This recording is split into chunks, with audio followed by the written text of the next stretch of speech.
பரலோக ராஜ்யம் என்பதே இதுதான். இந்த ஐஸ்வர்யம்தான். ஒரு மரணத்துக்கு ஏதுவான, பாதாளத்துக்கு ஏதுவான ஒரு பலவீனம் உள்ள ஒரு மனுஷன் கிறிஸ்துவின் சாயலில் பூரணம் அடைகிறதே அந்த ஐஸ்வர்யம். இதுதான் தேவன் தம்மில் அன்பு கூறுகிறவர்களுக்கு ஏற்படுத்தி வைத்திருக்கிற பொக்கிஷம். இந்த பொக்கிஷத்தை குறித்து ஆண்டவர் வெளிப்படுத்தும் பொழுது ஓட்டம். 5 அப்பம் கொண்டு 5000 பேரை போஷிக்கும் போது அநேகர் கூடி வந்தாங்க. ஆனால் என்னோடு கூட ஒரே சரீரமாக நீ மாறவில்லை என்றால் மரணம் உன்னை மேற்கொள்ளும், பாதாளம் உன்னை மேற்கொள்ளும். உலகத்தையும் பாதாளத்தையும் நீ ஜெயிக்க வேண்டுமானால், நித்திய ஜீவனாக நீ வாழ வேண்டுமானால் என்னோடு கூட ஒரே சரீரமாக மாற வேண்டும், நான் உனக்குள் வந்து ஜீவிக்க வேண்டும் என்கிற வார்த்தையை சொல்லும் பொழுது இது கடினமான உபதேசம். 66வது வசனத்துல, அன்று அது முதல் அவருடைய சீஷரில் அநேகர் அவருடனே கூட நடவாமல் பின்வாங்கி போனார்கள். ஓடிட்டாங்க எல்லாரும். இன்றைக்கு ஓடிடுவாங்க. இயேசு ஏதோ அற்புதம் செய்கிறாரா, எங்களுக்கு இம்மைக்குரிய நன்மை செய்தா வருவாங்க, அவரை நம்புவாங்க. ஆனால் நீ உலகத்தை ஜெயிக்க வேண்டும், உலகத்தை ஆதாயப்படுத்துகிறது அல்ல, உலகத்தை ஜெயிக்க வேண்டும் என்கிற செய்தி உண்டானால் அதை நீ பெற்றுக்கொள்ள வேண்டும் என்றால், ஜெயங்கொள்ளுகிற நிம்மதியான ஒரு சந்தோஷ இளைப்பாறுதல் உள்ள வாழ்க்கை வேண்டுமானால் நீ கிறிஸ்துவோடு கூட இணைய வேண்டும் என்கிற செய்தி வந்தால் ஓடுவாங்க. அந்த கிறிஸ்து எங்களுக்கு வேண்டாம், எங்களுக்கு உலக நன்மை செய்கிற வேறொரு கிறிஸ்து இருக்கிறார், அந்த கிறிஸ்து எங்களுக்கு போதும்.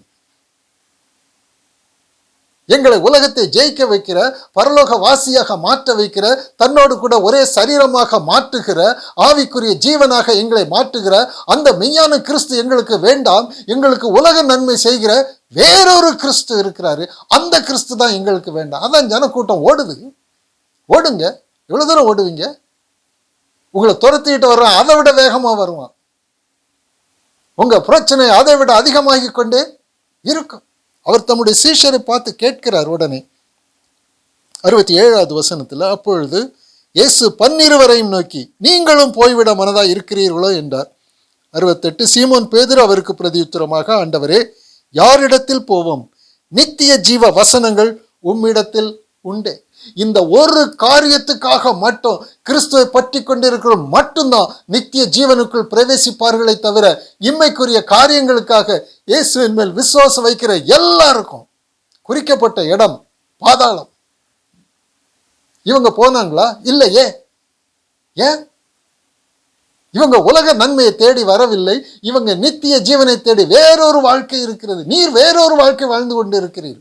நீர் தேவனுடைய குமாரனாக வாழ்ந்து கொண்டு இருக்கிறீர். நீர் ஒரு தீர்க்கதரிசியை போல அல்ல, நீர் ஒரு மனுஷனை போல அல்ல, நீர் ஒரு பரிசுத்தவானை போல அல்ல, நீர் ஒரு நீதிமானை போல அல்ல, நீர் ஒரு மனுஷ சிந்தையில் உள்ளவரை போல அல்ல.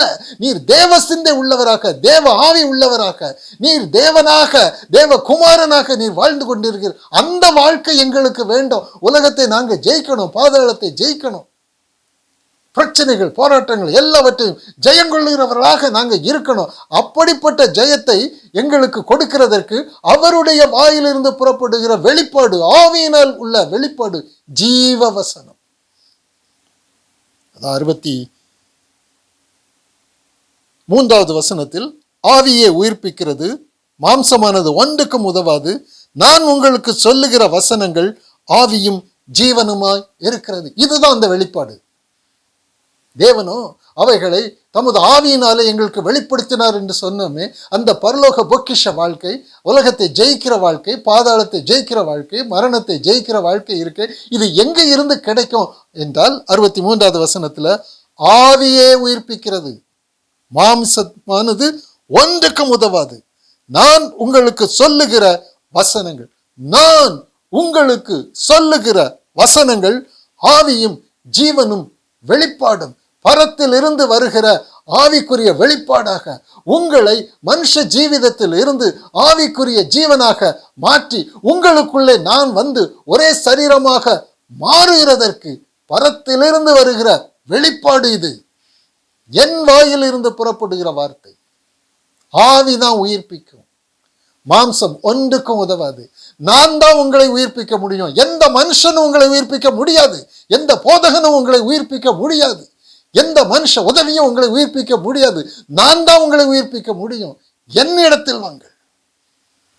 சிக்கிக் கொண்டு இருக்கிறீர்களே அநேக சிக்கல்களுக்குள்ளே, அநேக கன்னிகளுக்குள்ளே சிக்கி கொண்டிருக்கிறீர்களே, அந்த கன்னிகளுக்குள் உங்களுக்கு ஜீவன் கிடைக்காது. அங்கே உங்களுக்கு பரத்திலிருந்து வருகிற வெளிப்பாடு கிடைக்காது. ஒரு மனுஷன் வாயிலிருந்து வருகிறதா உங்களுக்கு வரும். இந்த கன்னிகளிலிருந்து விடுதலை அடைங்க. இந்த சிக்கல்களிலிருந்து வெளியில் வாங்க. என் வாயில் இருந்து வருகிறதா ஆவிக்குரியது. அது பரத்தில் இருந்து வருகிற தேவ ஆவியானவர் கொடுக்கிறது. அது உங்களுக்கு கொடுக்கிற வாழ்க்கை என்னோடு கூட இணைந்திருக்கிற வாழ்க்கை. என் மாம்சத்தை புசித்து என் இரத்தத்தை பானம் பண்ணுகிற என்னோடு கூட ஒரே சரீரமாக ஒரே ஆவியாக வாழ்கிற ஒரு வாழ்க்கை. இதுதான் பரத்திலிருந்து வருகிற பொக்கிஷம். இதை காணக்கூடிய கண், பௌதிக கண்கள் இதை காண முடியாது. பௌதிக எதுவும் இதை உணர முடியாது. இது பரத்திலிருந்து வருகிறது. நீதிமொழிகள் 3வது அதிகாரத்தில் இதை பார்க்கலாம். நாம் ஆண்டவர் இதை குறித்து வெளிப்படுத்தி இருக்கிறார், கற்றுக் கொடுத்திருக்கிறார். நீதிமொழிகள் 3வது அதிகாரம்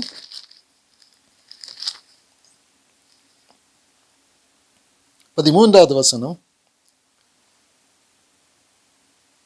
11 இருந்து பார்க்கலாம். என் மகனே, நீ கர்த்தருடைய சிட்சையை அற்பமாக எண்ணாதே, அவர் கடிந்து கொள்ளும் பொழுது சோர்ந்து போகாதே. அவர் சிட்சிக்கும் பொழுது, அவர் கடிந்து கொள்ளும் பொழுது பரலோகத்திலிருந்து உனக்கு வெளிச்சம் கிடைக்கும். நீ இம்மைக்குரிய வாழ்க்கையில் கண்ணியில் நீ சிக்கி கொண்டு இருக்கும் பொழுது, அந்த கண்ணியில் இருந்து, உலகத்தில் இருந்து, மனுஷனுடைய கண்ணிகளில் இருந்து நீ விலகும்படியாக பரத்திலிருந்து உனக்கு அவர் வாயிலிருந்து புறப்படுகிற வார்த்தை வரும். நீ சோர்ந்து போகாத. கர்த்தருடைய சிட்சையை அற்பமாக எண்ணாத.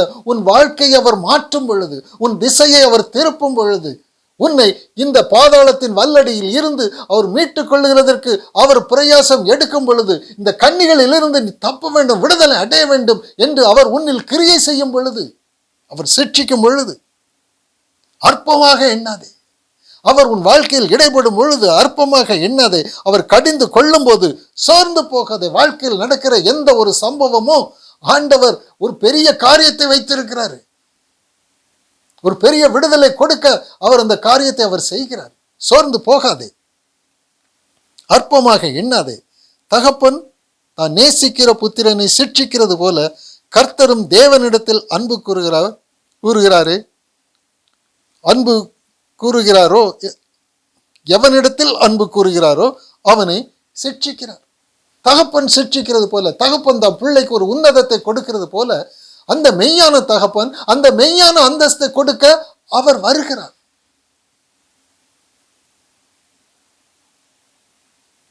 எவனிடத்தில் அன்பு கூறுகிறாரோ அவனை அவர் உயர்த்துகிறார், மகிமைப்படுத்துகிறார். ஞானத்தை கண்டடைகிற மனுஷனும், இந்த உலகத்துல உனக்கு உலக ஞானம் வேறொரு ஞானம், பரத்திலிருந்து வருகிற ஞானம் இருக்கு. ஞானத்தை கண்டடைகிற மனுஷன், அந்த பரத்திலிருந்து வருகிற மன்னா இயேசு கிறிஸ்து. அவர்தான் ஞானம், அவர்தான் நீதி, அவர்தான் பரிசுத்தம், அவர்தான் மீட்பு. மேன்மை பாராட்டுகிறவன் அந்த ஞானம், நீதி, பரிசுத்தம், மீட்பை குறித்து மட்டுமே மேன்மை பாராட்டுவானே தவிர இந்த உலகத்திற்குரியதை அல்ல. ஞானத்தை கண்டடைகிற மனுஷன், புத்தியை சம்பாதிக்கிற மனுஷன் பாக்கியவான். கிறிஸ்துவை சுதந்திரிக்கிறவன் பாக்கியவான். அதான் அதுக்கு அர்த்தம். அதின் வர்த்தகம் வெள்ளி வர்த்தகத்திலும் அதன் ஆதாயம் பசும் பொன்னிலும் உத்தமமானது. முத்துக்களை பார்க்கிலும் அது விலையேற பெற்றது. நீ இச்சிக்கத்தக்கது ஒன்றும் அதற்கு நிகர் அல்ல. உலகத்துல நீ எந்த பொருளை வேணாலும் இச்சித்துக்கொள், எந்த அந்தஸ்தை வேணாலும் நீ இச்சித்துக்கொள், உலக தாளந்துகளை இச்சித்துக்கொள், உலகத்தின் மேன்மை எது வேண்டாலும் இச்சித்துக்கொள். கிறிஸ்து உனக்குள் இருக்கிறார். இந்த மாம்ச சரீரம் அல்ல கிறிஸ்துவின் சரீரம், இந்த மாமிசம் அல்ல கிறிஸ்துவின் ஆவி. இந்த வாழ்க்கைக்கு நீ உலகத்தில் உள்ள எதை வேணாலும் எடுத்துக்கோ, தராசுல வச்சு நிறுத்துப்பார். ஐஸ்வர்யம் உலகம் முழுவதையும் ஆதாயப்படுத்தி கொண்ட மனுஷன் ஒரு பக்கத்துல வச்சுக்கோ, கிறிஸ்துவை தனக்குள்ளே தரித்து கொண்டு இருக்கிற இந்த ரெண்டுக்கும் உள்ள வெயிட்டை போட்டு பார். ஒப்பிடத்தக்கவைகள் அல்ல, நீ இச்சிக்கத்தக்கவைகள் ஒன்றும் கிறிஸ்துவுக்கு ஒப்பிடத்தக்கவைகள் அல்ல. பொன்னை சம்பாதிக்கிறாயே, வெள்ளியை சம்பாதிக்கிறாயே, உலக காரியங்களை தேடுகிறாயே, இந்த கிறிஸ்துவை ஏன் சுதந்திரிக்க கூடாது? உலகம் உன்னை பாதாளத்தை ஜெயிக்கவோ மரணத்தை ஜெயிக்கவோ உதவி செய்ய முடியாத, கைவிடுமே. உன் கைவிடுகிற துரோகியை நீ நேசிக்கிறாயே, உன்னை பாதுகாக்கிற ஆண்டவரை நீ நேசிக்கிறதில்லையே, அவரிடத்தில் அன்பு கூறுகிறதில்லையே, அவர் பொக்கிஷமாக உனக்குள் வர வேண்டாமா? நீ இச்சிக்கத்தக்கது ஒன்று அந்த கிறிஸ்துவுக்கு நிகர் அல்ல. கிறிஸ்துவை சுதந்திரிக்காமல் உலகத்தை சுதந்திரிக்கிறவன் சங்காரமாவான். தம்மிடத்தில் அன்பு கூறுகிறவர்களுக்கு தேவன் ஆயத்தம் பண்ணி படுத்தவை இயேசு கிறிஸ்து என்னும் இரட்சகர். இதை தவிர வேற பொக்கிஷம் இல்லையே. அவர்தான் இந்த பொல்லாத பிரபஞ்சத்திலிருந்து விடுதலை கொடுத்து நம்மை ஆவிக்குரிய ஜீவனாக மாற்றினவர், மாற்றுகிறவர், முற்றிலும் பூரணப்படுத்துகிறவர். இதை சுதந்திரிக்கிறதற்கு இன்று யாரும் இல்லை.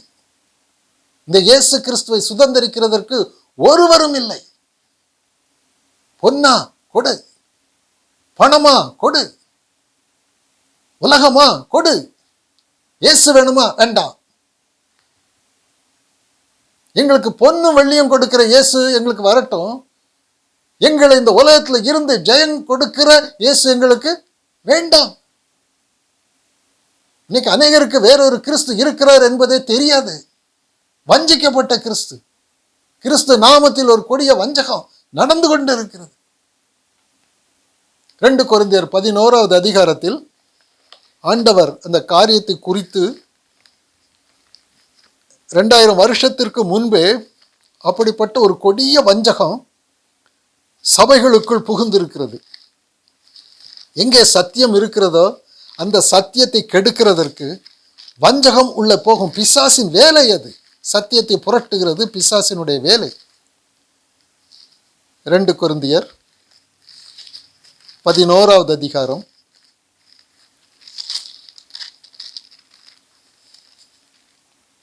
2வது வசனம்.